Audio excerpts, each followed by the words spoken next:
There's one thing that targeted individuals need to know, and they need to learn this now if they don't already know. Gang stalkers and perps need to have a good reputation. You don't.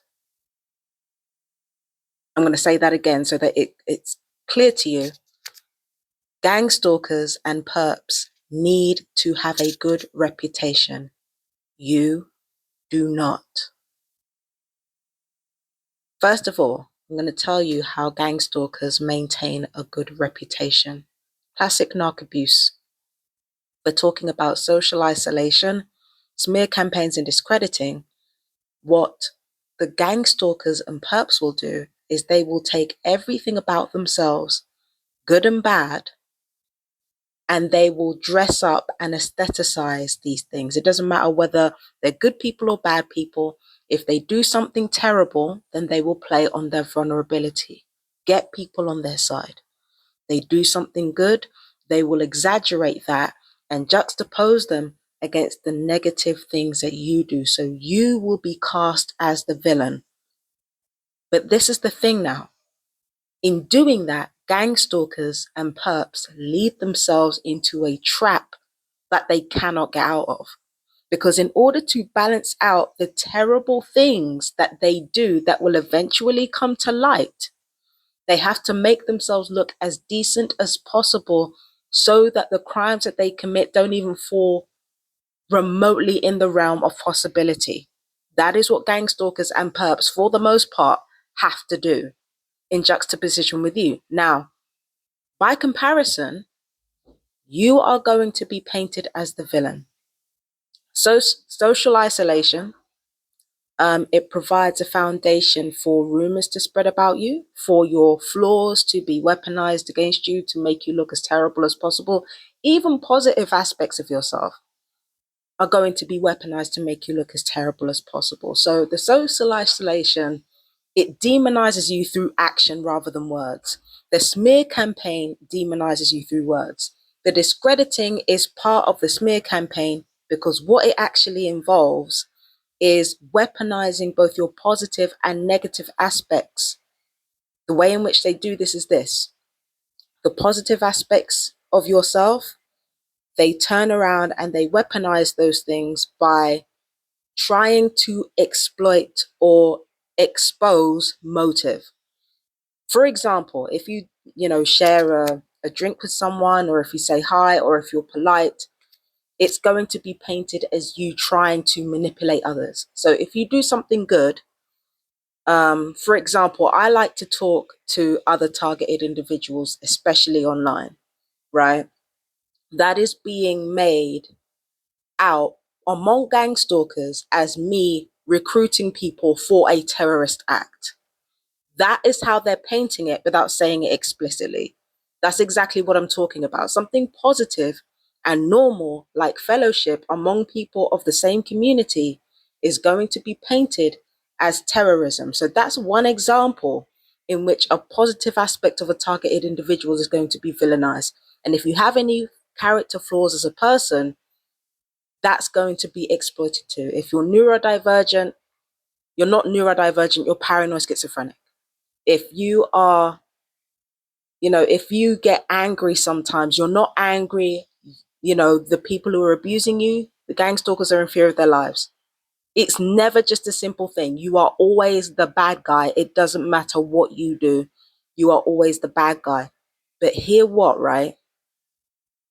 This is where gang stalkers lead themselves into a trap. It is easier for somebody with a bad reputation to redeem themselves than it is for somebody with a good reputation. People might not want to help people who have been emotionally destroyed, people who have been rendered unattractive and vulnerable. People might not like these people at first, but people love it when people like you or people who have been reduced to that start winning.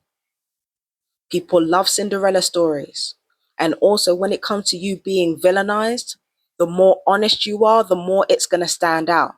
Because they love it when a villain is honest. They love it when a villain takes accountability. They love it when a villain calls themselves out as well as other people. So from time you're painted as the villain, you do not have to lie about your experiences. You do not have to lie. You can tell the truth. You can tell the truth about everything that you're going through with the gang stalking, even with the discrediting, even with the smear campaigns, even with the social isolation. Why? Because the truth's going to come out anyway. You can afford to do that. And not only can you afford to do that, you can take small steps to heal your trauma and to turn your abuse situation to your advantage. People love a Cinderella story, and people love a reformed baddie. And targeted individuals are in the position where they can actually do that. They don't have to lie. They don't have to put on airs and graces to cover up the terrible things that they're doing. Targeted individuals will never have to lie. You will never have to be the good guy or be the good guy in the equation. Honesty will mean far more coming from somebody like you than it will ever come from somebody like the gang stalkers. Because the second the gang stalkers are revealed to be the terrible people that they are, it's up and it's stuck. Why do you think they keep trying to cover up their activities? Secrecy and lies are gang stalkers and perps' bread and butter. You can't have a good reputation if the terrible things that you do are out in the open and unflinchingly looked at with unflinching honesty. You can't be the good guy and have your terrible deeds right there out there in the public. You can't have both. Gang stalkers and perps cannot have both, will never have both. Guess what though? Everybody loves it when somebody who's supposed to be a bad guy is honest and have every single piece of their testimonies backed up. People love that shit. It is literally better to have a bad reputation. This is another thing that targeted individuals have to learn. It's better to have a bad reputation than to not have one. You have a bad reputation, something that you can alchemize your own flaws on. You can turn those flaws that other people accuse you of having, and you can turn them into something that actually benefits your life. You can do that. It doesn't matter what situation the gang stalkers put you in, especially if they don't go too crazy with the electronic torture. It doesn't matter what situation the gang stalkers put you in. You can alchemize that shit. Trust me, I know. I've done it. I continue to do it.